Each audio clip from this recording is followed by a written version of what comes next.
Hello दोस्तों, आप लोग को एक सुंदर सी भजन गीत सुना रही हूँ। कैसा लगेगा कमेंट करके बताना और लाइक सब्सक्राइब भी करिएगा।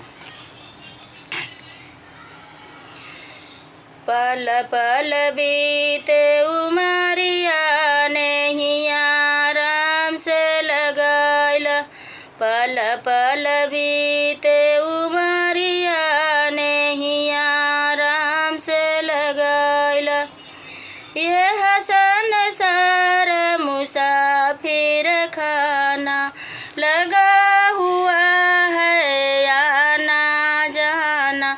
यह संसार मुसाफिर खाना लगा हुआ है आना जाना।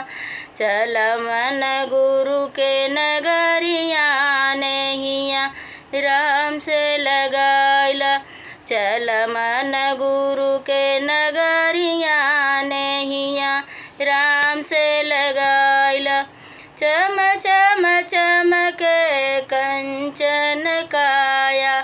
चम चम चमके कंचन काया। रेत के ऊपर महल बनाया। रेत के ऊपर महल बनाया। पाया न सच की डगरिया नैया राम से लगैला। पाया न सच की डगरिया नैया राम से लगैला।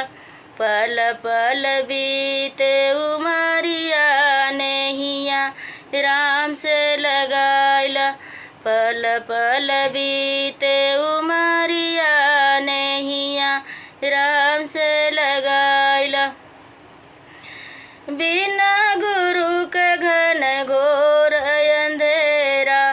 बिना गुरु के घन घोर अंधेरा। जीवन है 2 दिन का बसेरा। जीवन है 2 दिन का बसेरा। मुक्ति का कोई ना खबरिया।